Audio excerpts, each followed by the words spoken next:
la ministra de Cultura el regreso de Betsy Chávez a esta cartera que antes ocupaba Alejandro Salas. Como ustedes saben, el presidente no aceptó la renuncia presentada por Aníbal Torres, ha sido ratificado como presidente del Consejo de Ministros y más bien hubo cambios en 1, 2, 3, 4, 5, 6 ministerios que iremos comentando con nuestros invitados. Daniel Abugatá se encuentra con nosotros. Bienvenido, Daniel. Gracias, Mavila. ¿Cómo estás? ¿Cuál es su primera impresión sobre estos cambios que se han producido en algunas carteras como la Cancillería, Trabajo, el MEF, el MTC, Vivienda y Cultura, en el caso de Betsy Chávez, pero la ratificación sobre todo de Aníbal Torres? Es extraña, por decirlo menos, diera la impresión o de que están esperando a alguien que acepte o que no han encontrado a alguien.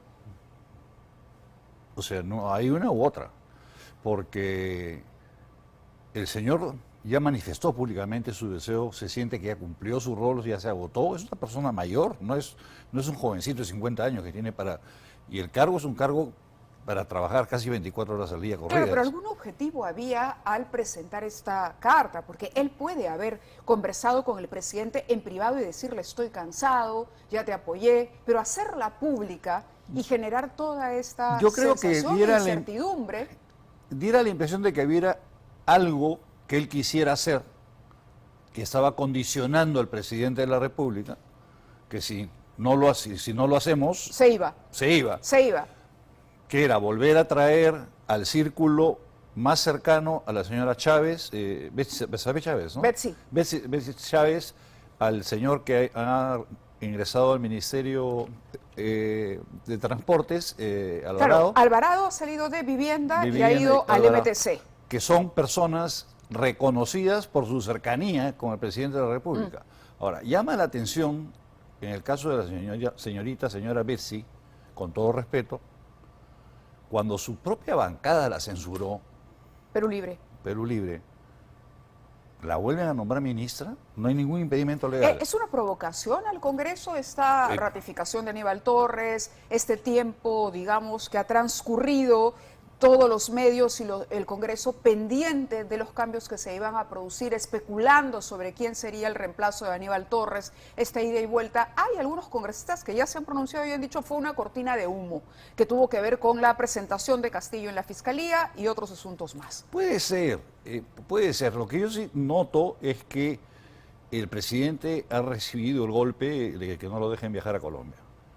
O sea, definitivamente la presencia de Kurt Burneo es como diciendo, traigo a alguien que por lo menos dé una cara que las cosas pueden encaminarse, ¿no? Kurt Burneo es una persona de reconocida capacidad por todos en el Perú y le va a dar una solvencia que no tiene en este momento el Ministerio de Economía, porque el anterior ministro creo que le queda un poco grande el cargo, sin ninguna intención de afectarlo ni nada por el estilo. Pero ahora, Kurt Burneo solo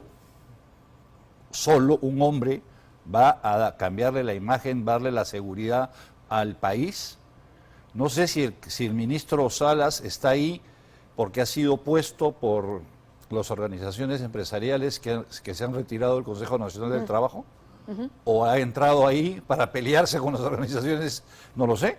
Pero, grosso modo, ¿qué diría? Que este es un cambio, digamos, o un pequeño cambio en el gabinete que busca algo. ¿Cuál es el mensaje que estaría enviando el gobierno con esto? Yo tenía entendido que este era el último chance de Castillo de poder formar una coalición de gabinete, me refiero. Ayer, si no me equivoco, el presidente abría la cancha y le decía a las otras fuerzas políticas participen. O sea, pero el día de hoy vemos que regresan los aliados y los más cercanos al presidente. Entonces la apertura no se ha dado. ¿O no ha sido aceptada? No ha sido aceptada o ha sido coaccionado por dentro. O sea, no te olvides de que sigue dependiendo de los votos de Cerrón para que no lo vaquen. Entonces, o Cerrón le dijo, oye, tú no abres la cancha. Pero Perú Libre, con el nombramiento de Betsy Chávez, ahí está la contradicción, ¿no? Guido Bellido estuvo aquí con nosotros, le preguntamos específicamente el caso de Betsy Chávez y dijo que él no lo consideraba. Estaba de acuerdo con que se quede Aníbal Torres, era una sugerencia que él hacía y en la que insistió Perú Libre, pero no el retorno de Betsy Chávez, tras la censura. Pero Betsy Chávez es íntima del presidente de la República. Entonces, es como que el que Y muy está cercana a atacado, Torres también. alguien que está atacado, y comienzas a llamar a tus generales más cercanos, oye, protégeme, ¿no? O sea, ahí hay una forma de desesperación. Entonces, lo que ha buscado el presidente es un gabinete que lo cobije, que lo proteja más voceros para no centrar todo en él. Salas. Sí, porque yo ¿Y en creo él? que en su primer gabinete la única locuaz que tenía que podía mantener una entrevista era Betsy. En el primer gabinete, aparte de Bellido, que tenía los exabruptos, que tenía de vez en cuando. Y ahora tiene a Salas, que se ha convertido en el defensor acérrimo del presidente, tiene a Betsy, y yo creo que por el lado al sector económico de la población, que no nos están diciendo la verdad de todo lo que está ocurriendo, nos ofrecen a alguien que esperemos pueda controlar estos desvaríos de decirle que voy a regalarle 300 soles cada mes a unos o 300 al otro y 400 y sigo regalando el dinero como que esperamos que pongan un poco de control.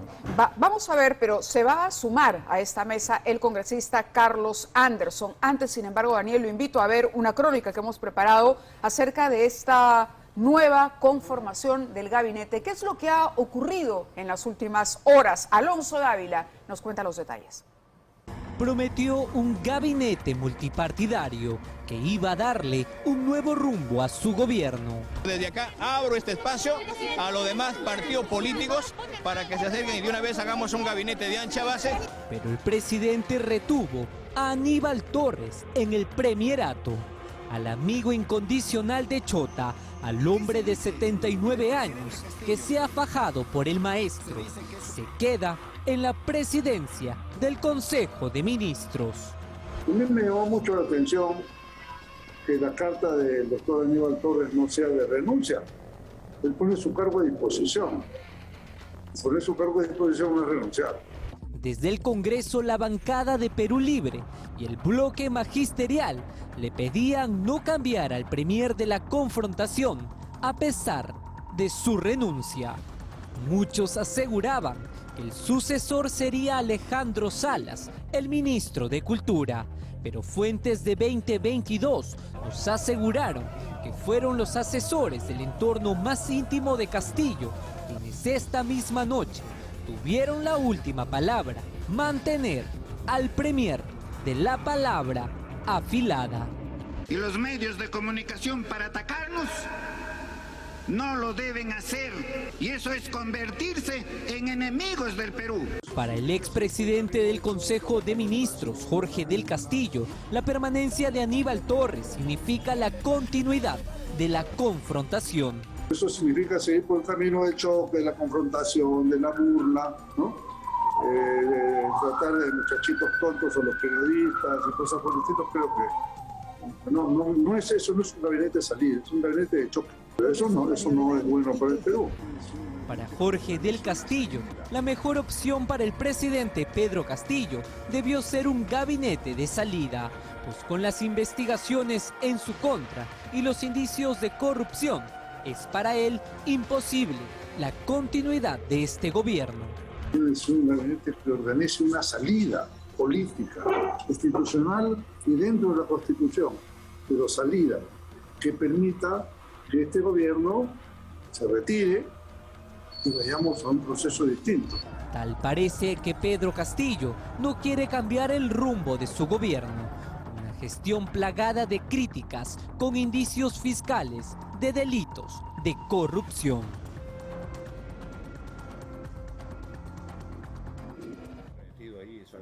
Muy bien, habíamos anunciado ya la presencia de el congresista Anderson con nosotros. Está también Daniela Bugatás, nos acompañará en unos instantes nada más también el congresista Edgar Tello del bloque magisterial. Pero quería preguntarles esta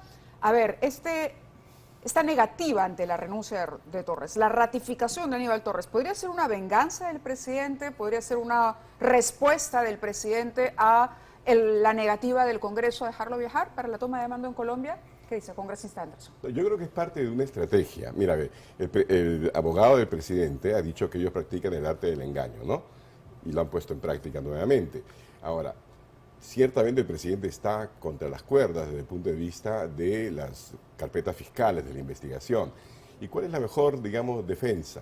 El ataque, ¿no? Así que a mí no me sorprende para nada volver a verlo al señor Torres. ¿Pero lo al considera frente. entonces un ataque al Congreso? Un ataque al Congreso, al Judicial, a la Fiscalía. Acuérdense que el señor Torres tiene la habilidad de atacar a todos, ¿no?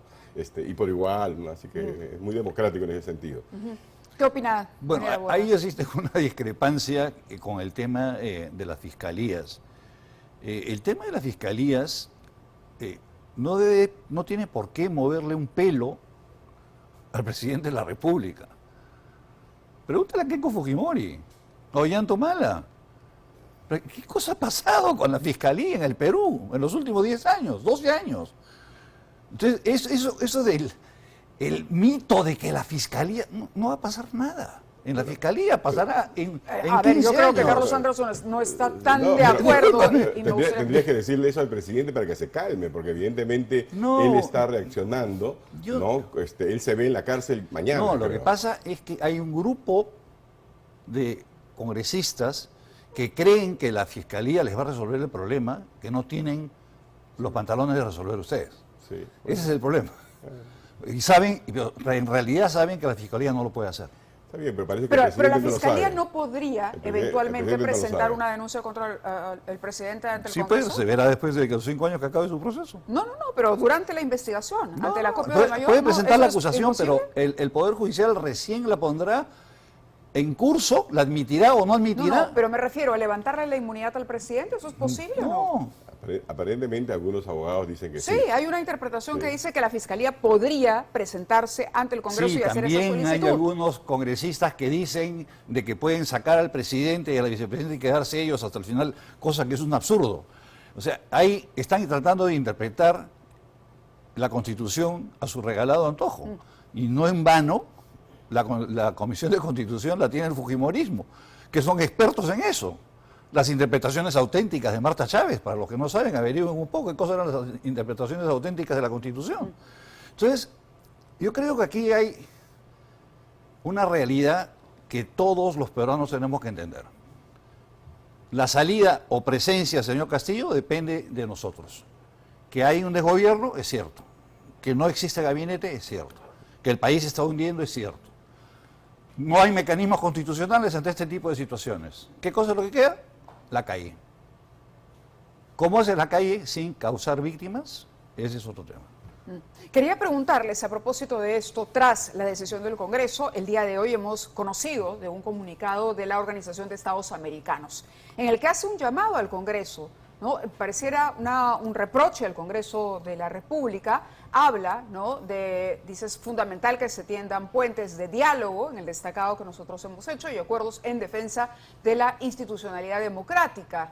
Plena vigencia de poderes públicos, manteniendo la paz interna, dice este comunicado. En ese sentido, impedir la salida del presidente para asistir a la transmisión de mando de otro país que democráticamente ha elegido recientemente sus autoridades no contribuye a disminuir la tensión entre el Ejecutivo y el Congreso. Entonces le dice, oiga usted, Congreso, no está ayudando a la gobernabilidad. ¿Qué opina el señor Arnett? No, la OEA bajo el señor Almagro es total y absolutamente selectiva en sus críticas, ¿no? Mira, para comenzar, esto es una intromisión en los asuntos internos de un país.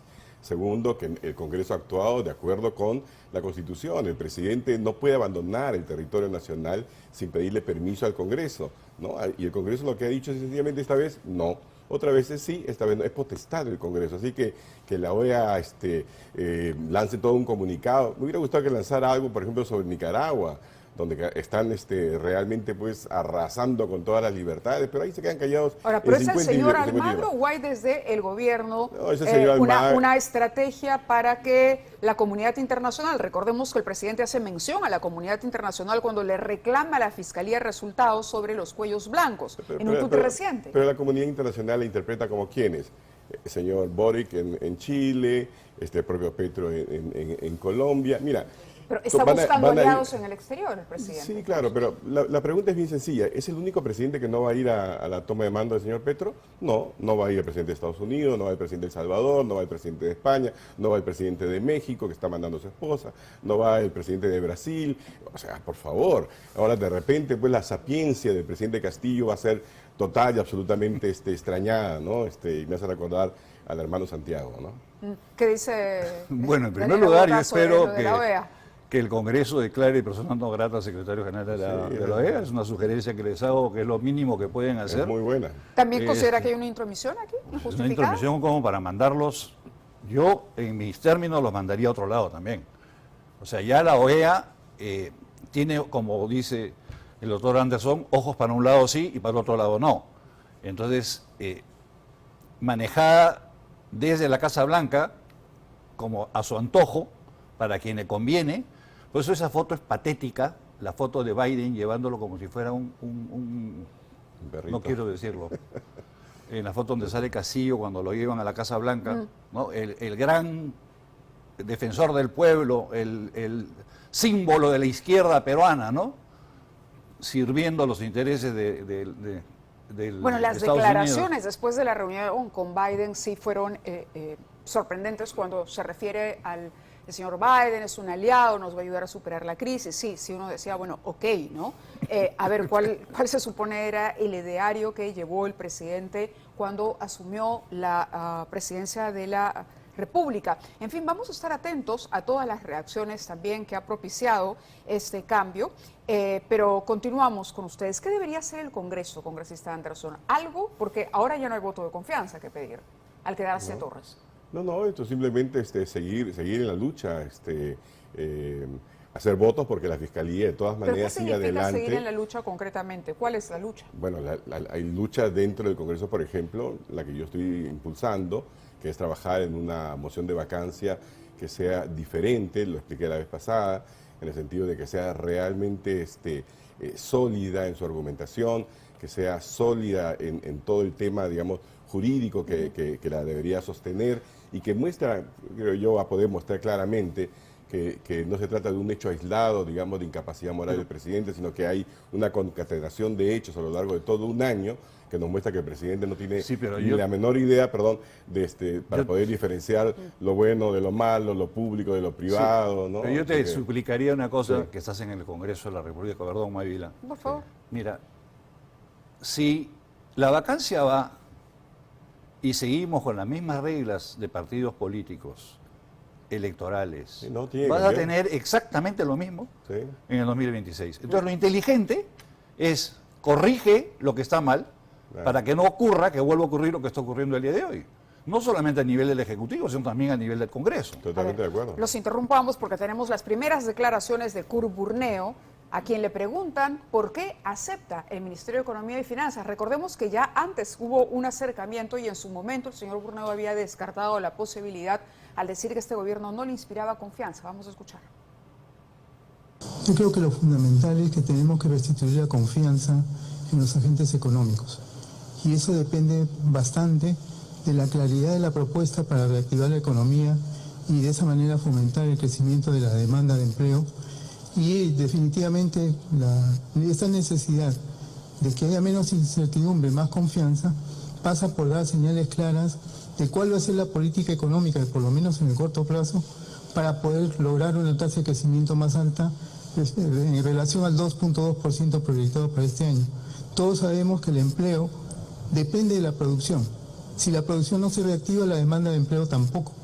Y claro que tenemos evidenciado que en nuestro país, luego de la pandemia COVID-19, definitivamente el subempleo, o también la informalidad en el empleo, que estaba en 7 de cada 10, ahora es 7.8 de cada 10.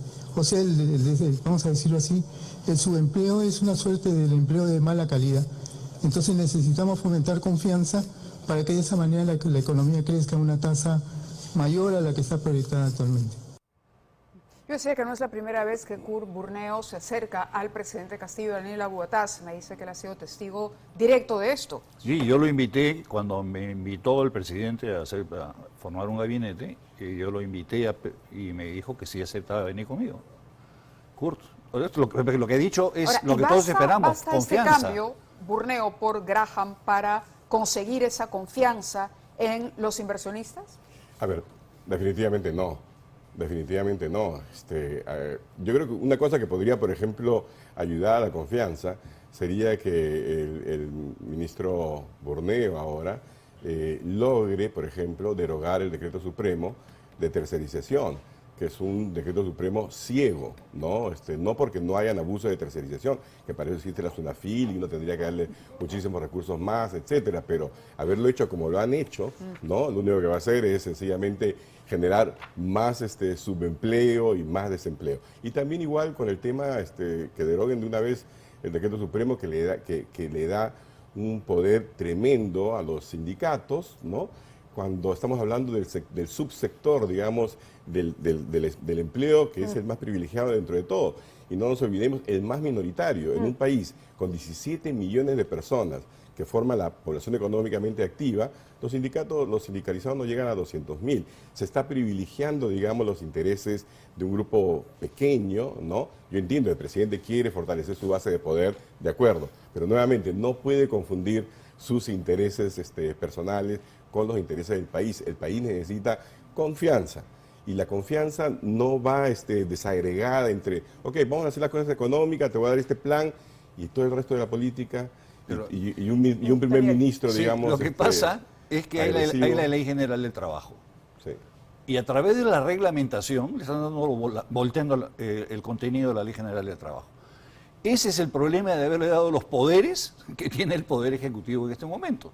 O sea, según Jorge del Castillo, que fue quien hizo la propuesta, las políticas públicas en el Perú solo la definen los ministros, ni siquiera el ministerio, los viceministros. Los ministros definen las políticas públicas en el Perú.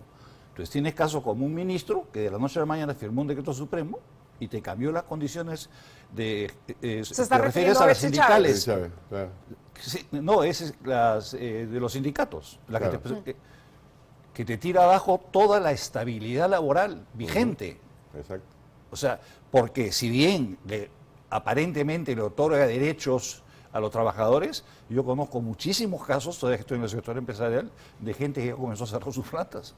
Y uno sabe que ya no va más, ya no va más. Y eso no lo ven, o yo no sé. ¿Podrá Burneo revertir eso, por ejemplo?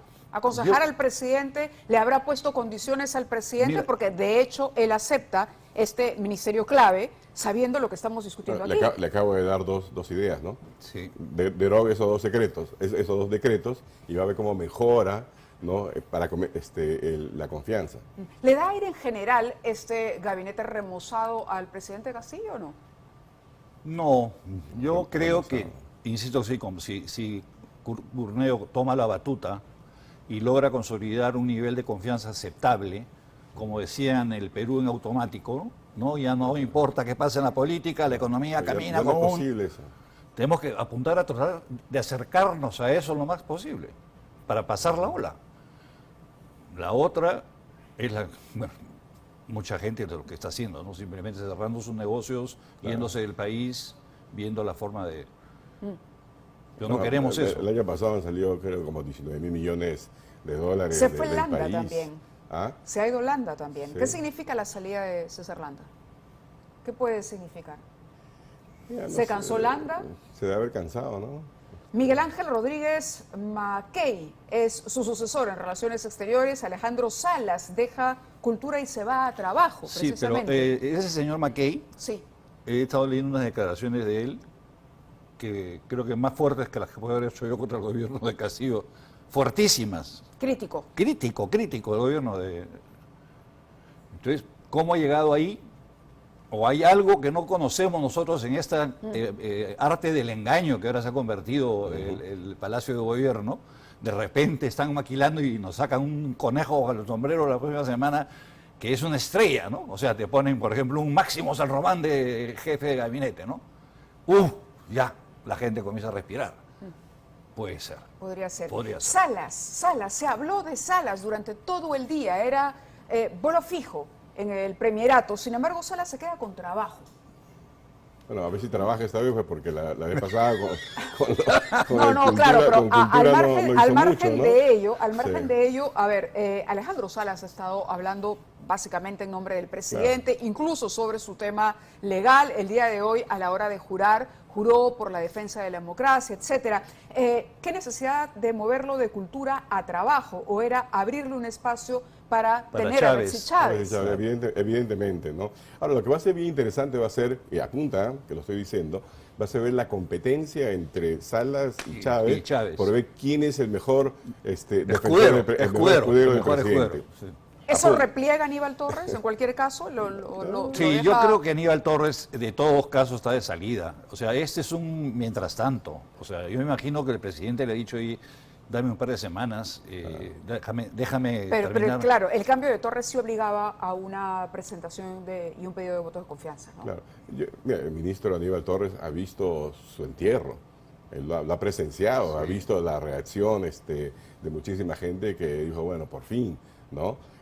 Así que no creo, digamos, que deslegitimado de esa manera, ¿verdad? Ahora pueda legitimarse, no sé, pues tendría que cambiar, tendría que ser otro Aníbal Torres, ¿no? Que de repente sonríe, se olvida de insultar a todo el mundo. Tiene mucha correa, es un hombre de 79 años, más corrido que tú y yo juntos.